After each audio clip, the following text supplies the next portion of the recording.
Videoul de astăzi este despre comfort food, adică acea mâncare care îți provoacă o stare de bine și care de cele mai multe ori te duce cu gândul la copilărie.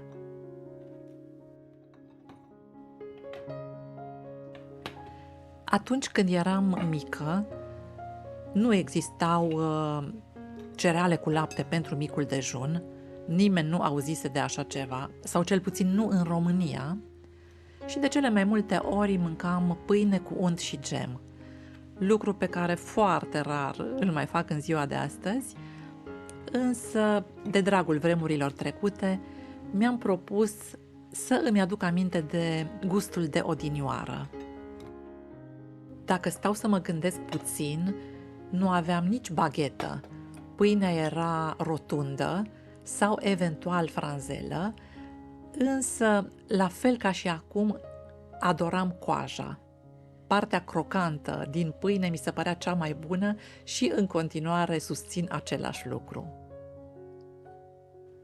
Deși aveam cămara plină de gemuri pe care le făcea bunica mea, vișine, zmeură, căpșuni, caise, preferatul meu era și a rămas în continuare gemul de măceșe, poate și pentru faptul că era puțin acrișor. Acesta pe care îl am acum, evident nu este de casă, l-am cumpărat, însă este atât de bun încât cu siguranță rivalizează cu orice gem pe care l-ar fi făcut o gospodină adevărată. Un mic dejun mai simplu și mai puțin sofisticat decât acesta nu cred să existe. Mi-am mai făcut doar o cană de ceai negru, lângă cele 2 felii de pâine cu unt și gem.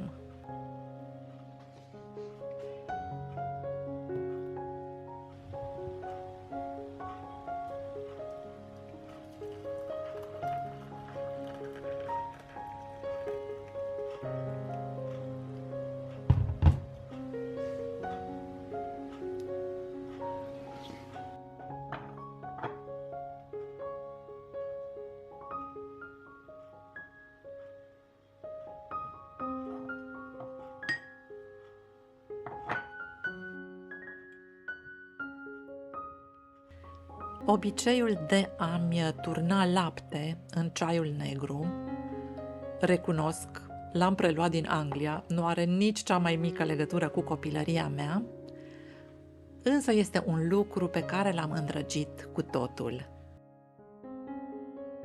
La prânz o să fac o mămăligă cu brânză și chiar dacă vi se pare surprinzător, de fiecare dată cântăresc ingredientele. Am cartea de bucate a Silvei Jurcovan, semnul acela roz este de la mămăligă. Este o carte apărută în 1987 și rețeta de mămăligă, mai precis raportul dintre cantitatea de apă și de mălai, este cel pe care îl păstrez cu sfințenie și îmi iese o mămăligă nici prea vârtoasă, dar nici prea moale, exact pe gustul meu. Este cartea după care am învățat eu să fac de mâncare și care m-a însoțit toată viața de până acum.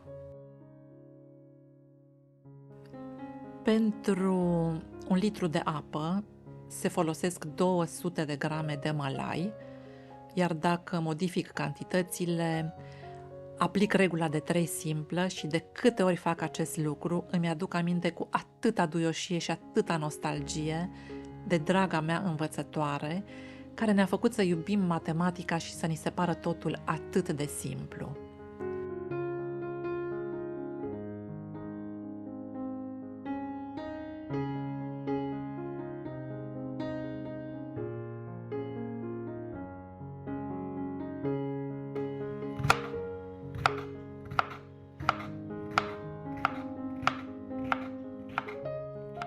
Am făcut și o salată de castraveți și roșii. Încă mai sunt buni castraveții, încă au gust și de obicei deschid primul borcan cu murături abia după data de 1 decembrie.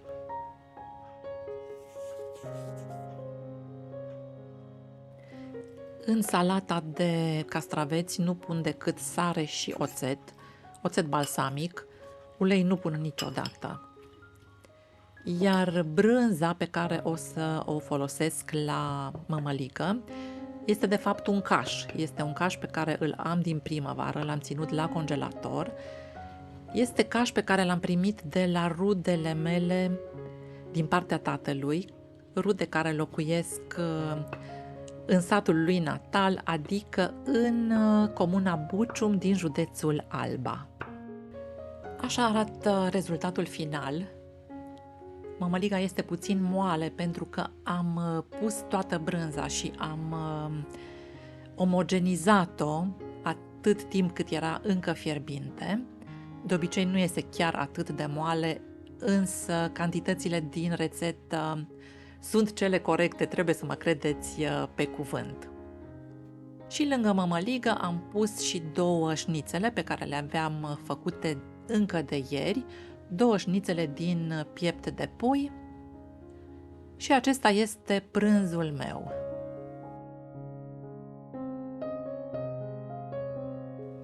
De murături spuneam că nu le încep decât în luna decembrie, însă decorurile de Crăciun, cel puțin o parte dintre ele, aceste căsuțe, le-am scos deja la vedere.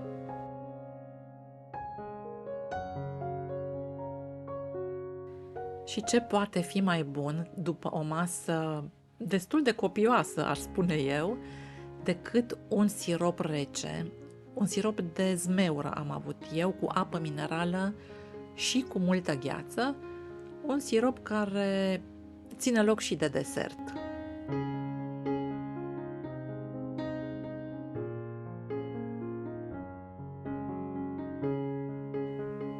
Pentru cină am făcut o tocăniță de ciuperci.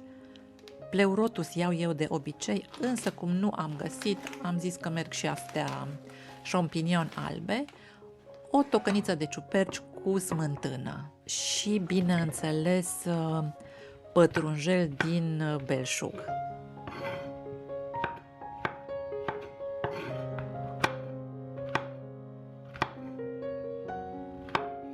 Frunzele de pătrunjel le las crude și le presar doar la sfârșit, însă codițele acestea sunt uneori lemnoase și atunci prefer să le tai mărunt și să le adaug de la început în mâncare, să le fierb, pentru că dau un gust foarte, foarte plăcut și ar fi păcat să le arunc.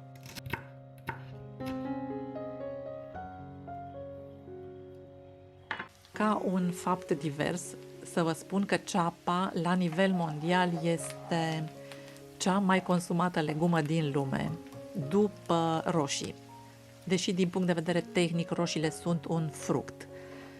Așa că și rețeta mea începe cu călirea unei cepe. O jumătate de ceapă am pus eu de data asta pentru că nu aveam multe ciuperci. Am pus și pătrunjelul, codițele de pătrunjel, iar apoi am adăugat ciupercile, care vor lăsa foarte, foarte multă apă și își reduc volumul extrem de mult, însă la început pun așa o jumătate de pahar de apă, cât să nu se prindă de fundul cratiței sau al tigăii.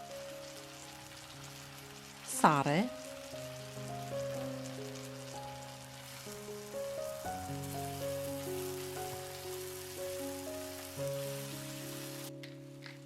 Și pentru că mie îmi place mâncarea condimentată bine, am pus piper din abundență.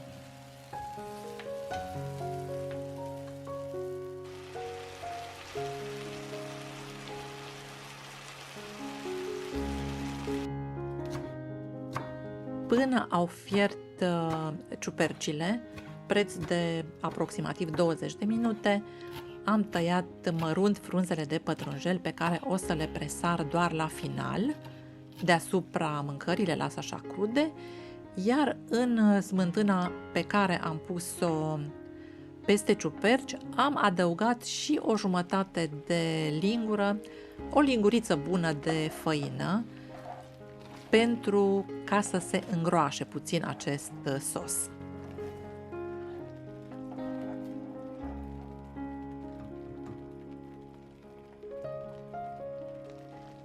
Încă un clocot, două și tocănița mea este gata pentru a fi servită.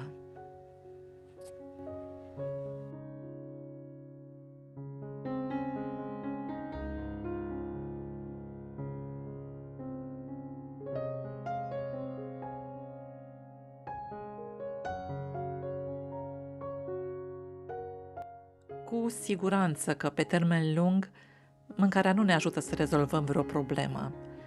Dar sunt zile cum a fost și aceasta dintr-un noiembrie ploios, când găsim o oarecare consolare atunci când lucrurile nu merg așa cum ne-am dori, și tare aș vrea să îmi lăsați în comentarii care sunt alegerile voastre în ceea ce privește mâncarea pentru suflet, adică comfort food.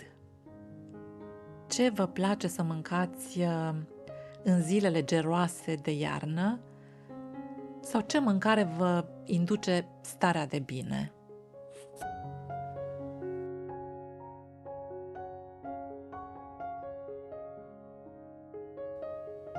Acesta a fost videoul de astăzi. Eu vă mulțumesc tuturor pentru vizionare.